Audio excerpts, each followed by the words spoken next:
இலக்கை நோக்கி டுவர்ட் த கோல். இந்த நிகழ்ச்சிக்கு உங்களை அன்புடன் வரவேற்கிறோம். Praise the Lord. ஆண்டவராகிய இயேசு கிறிஸ்துவின் இனிய நாமத்தில் உங்கள் எல்லாருக்கும் அன்பின் வாழ்த்துக்கள்.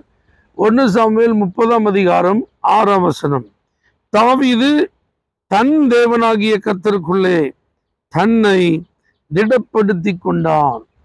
தாவீது எப்படிப்பட்ட சூழ்நிலையில கர்த்தருக்குள்ள தன்னை திடப்படுத்தி கொண்டான் அப்படின்னு பார்த்தீங்கன்னா, அவனுடைய உறவுகளை எல்லாம் இழந்த சூழ்நிலையில, அவனுடைய வீட்டை இழந்த சூழ்நிலையில, அவன் அதுவரை சம்பாதித்திருந்த சம்பாத்தியங்களெல்லாம் இழந்து போன சூழ்நிலையில, அதுவரைக்கும் அவனுக்கு ஆதரவா இருந்த, அவனோடு கூட இருந்த 600 பேரும் அவனுக்கு விரோதமாய் எழும்பி இருந்த நிலையில், மனதளவிலும் உடல் அளவிலும் சோர்ந்து போன சூழ்நிலையில், ஏன் இந்த காரியம் நடந்தது, யார் இதை செய்தார்கள், எதற்காக இப்படிப்பட்ட ஒரு தீங்கை நான் சந்தித்திருக்கிறேன், மறுபடி நான் இழந்ததெல்லாம் திரும்ப பெற்றுக்கொள்ள முடியுமா, எனக்கு ஒண்ணுமே புரியலையேன்னு சொல்லி உலகமே சுத்துதுன்னு சொல்ற மாதிரி ஒரு சூழ்நிலையில தான் பைபிள் சொல்லுது, தாவீது தன் தேவனாகிய கர்த்தருக்குள்ள தன்னை திடப்படுத்தி கொண்டான்.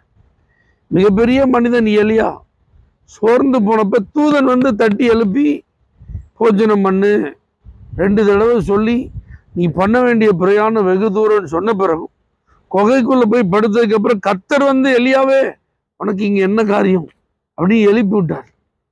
ஆனா இங்க இந்த இடத்துல பாருங்க, தாவீத ஒரு தூதன் வந்து திடப்படுத்தல, அல்லது கர்த்தர் நேர்ல வந்து அவனை திடப்படுத்தல, அவன் தன்னை தன் தேவனாகிய கர்த்தருக்குள்ள திடப்படுத்தி கொண்டான். ரொம்ப முக்கியம் இது. கர்த்தருக்குள்ள நாம் நம்மை திடப்படுத்த பழக வேண்டும். நீங்க உங்களை அப்படி திடப்படுத்துவீர்களானால் திருப்பிக் கொள்வீர்கள். எதெல்லாம் இழந்து போனீங்களோ எல்லாவற்றையும் ஒன்றும் குறைவுபடாமல் திருப்பிக் கொள்வீர்கள்.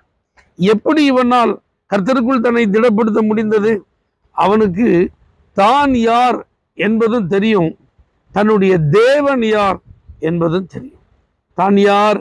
ஒரு அபிஷேகம் பண்ணப்பட்டவன், தேவனால் தெரிந்து கொள்ளப்பட்டவன், சமஸ்த இஸ்ரவேலுக்கும் ராஜாவாக நியமிக்கப்பட்டவன். ஒருவேளை இன்னைக்கு எல்லாத்தையும் இழந்து போய் நான் இருக்கலாம், இன்னைக்கு எல்லாம் எரிந்து சாம்பலாகி போய் இருக்கலாம், இன்னைக்கு என் வாழ்க்கையில எல்லாம் என்னை விட்டு கைவிட்டு எங்க போச்சுன்னே தெரியாம இருக்கலாம், இன்னைக்கு என் பேலன்ஸ் 0வா இருக்கலாம், இன்னைக்கு என் கூட ஒருவர் கூட இல்லாமல் இருக்கலாம். ஆனா நான் ஒரு ராஜா, என் தேவன் என்னை அதற்காக அபிஷேகம் பண்ணி இருக்கிறார்.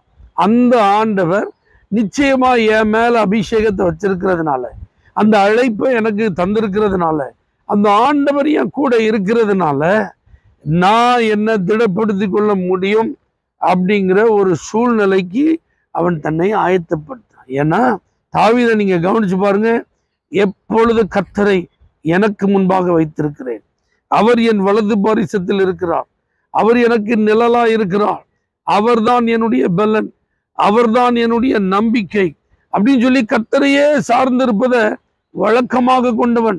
அதனால தன்னை சுற்றி இருக்கிற சூழ்நிலை தனக்கு சாதகம் இல்லாமல் போகும்போது, உலகமே எனக்கு இடிஞ்சு போச்சே, இருண்டு போச்சேன்னு சொல்லி அவன் முடங்கி போகல, கர்த்தருக்குள்ள தன்னை திடப்படுத்தினான், திருப்பி கொண்டான். நீங்களும் உங்க வாழ்க்கையில சோர்ந்து போயிருக்கீங்களா, இழந்து போயிருக்கிறீங்களா, தோல்வி அடைஞ்சிருக்கீங்களா, எனக்கு ஒரு எதிர்காலம் இல்லை என்கிற ஒரு நிலைக்கு வந்துட்டீங்களா, என் வாழ்க்கையே இருண்டு போச்சுன்னு நீங்களே முடிவு பண்ணிட்டீங்களா? கர்த்தர் உங்க கூட இருக்கிறார். நீங்கள் அழைக்கப்பட்டவர்கள், நீங்கள் ஆசீர்வதிக்கப்பட்டவர்கள், நீங்கள் தேவனால் தெரிந்து கொள்ளப்பட்டவர்கள். உங்க மேல தேவனுக்கென்று ஒரு பெரிய திட்டம் இருக்கிறது. உங்களை கொண்டு கர்த்தர் செய்ய வேண்டிய காரியங்கள் ஏராளம் இருக்கிறது. நீங்கள் முடங்கி இருக்கிறவர்கள் அல்ல, நீங்கள் தோல்வியிலேயே துவண்டு போக வேண்டியவர்கள் அல்ல. உங்களை நீங்க இப்போ கர்த்தருக்குள்ள திடப்படுத்தி கொள்ளுகிற நேரம். ஆகவே நீங்க தாவீது போல உங்களை கர்த்தருக்குள்ள திடப்படுத்தினால் இழந்து போன எல்லாவற்றையும் திருப்பிக் கொள்வீர்கள். பரலோக தேவனே, தாவீதை போல ஒவ்வொருவரும் தங்களை திடப்படுத்தி கொண்டு எல்லாவற்றையும் திருப்பிக் கொள்ள உதவி செய்யும். இயேசுவின் நாமத்தில் பிதாவே, ஆமென். For prayer contact, Pastor J. J. Kumar, El Shaddai Ministries, 9500252586, Surandai.